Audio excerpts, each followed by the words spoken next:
Hello everyone, welcome to Automotive History Through Diecast. If you're new here, I appreciate you stopping by.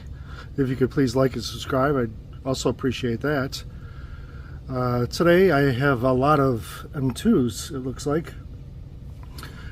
This is the 1957 Chevy 510. So it has the post here, right there. That's the difference between the Bel Air and the 510. The 510 is the more basic model. The ground pounders I don't open. I have a wall I have them all hung on. And then I found this one. I think people were searching for this one. I found it purely on accident. This Freedom Machine, it's a 71 Dodge Charger or Challenger funny car. Really nice paint job. We'll open that up, look at it. And then I found this Camaro IROC in red. I love the IROCs. Then I found this Coke 1992 C10 454. Wasn't really a big fan of this truck, but the colors combo and everything, I really like this one, so I grabbed it. And then, you know me, I like my 70 Camaros. This may not be the most desirable color, but it was a factory color, so I thought that was pretty cool. I also found the 61 Impala Transport, and then I found a couple other premiums. I was missing some in the Boulevard set. I was able to find the Civic.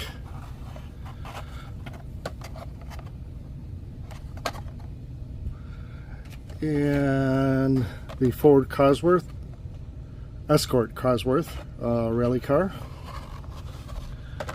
The T1 panel van. So I already had the Miata and the Impala. This next one I thought was kind of interesting. This is the Jaws 75 Chevy Blazer Custom that they patrolled the beach in. I went into O'Reilly's and I didn't find anything, and as I was walking out, the manager said, "Hey, I got something you may like." And I was like, "Oh yeah?" And he went in the back and pulled out this truck. He goes, "You want it?" I go, "Yeah, I'd love to have that." He goes, "Our employees, you know, the rule here is they have to wait 24 hours before they can purchase it. So it has to sit on the shelf for 24 hours.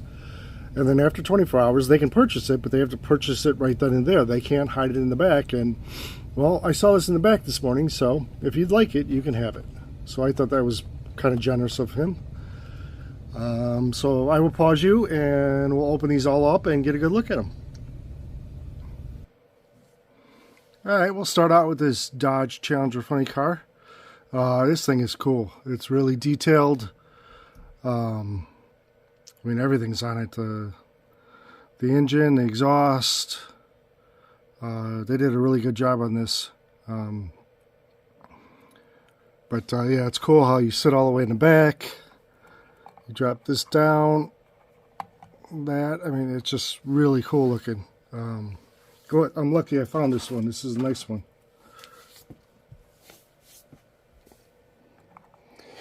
And then here's that 70 Camaro. Like I said, it's kind of a boring color, but it was, you know, a factory color, which makes it cool, you know. You don't see many people restore them into this color, but I think it's a nice vehicle.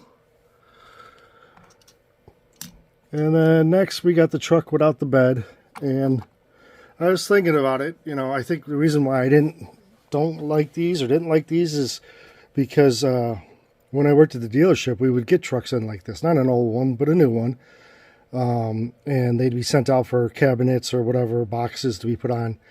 Well, they come with suspension that's supposed to hold the weight of a bed. So when you drive it, this thing bounces around so bad, it's really hard to drive. So whenever I see a truck without a bed on it, That's what it reminds me of.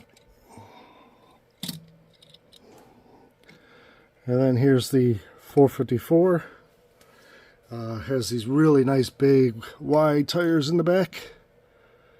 It's a cool setup. I'm not a big fan of these hubcap dog dish rims. I think they call them dog dish hubcaps. I would have liked to see a more modern take on it. But it'll do.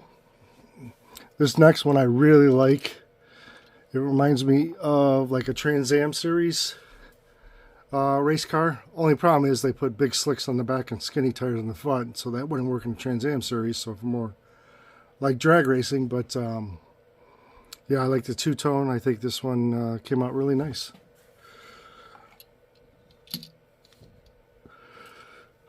Next, we got the T1 bus from Boulevard. I looked in my collection. I don't have any T1 buses. I'm not a big Volkswagen guy. But this one is really sharp. I think I'm going to start looking into maybe finding some more. I know I have some decals for them. So maybe I'll buy some and customize some.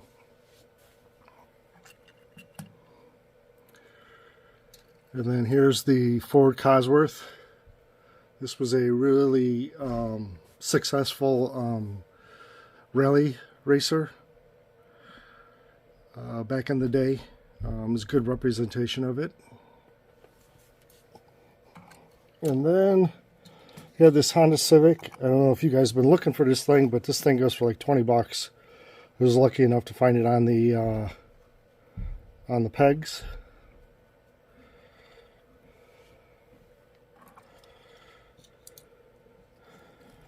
And then we have the K5 Blazer.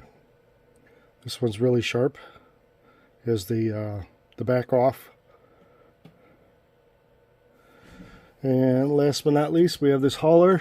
Again, never know what to do with these haulers. They just take up space, but this Impala is super nice.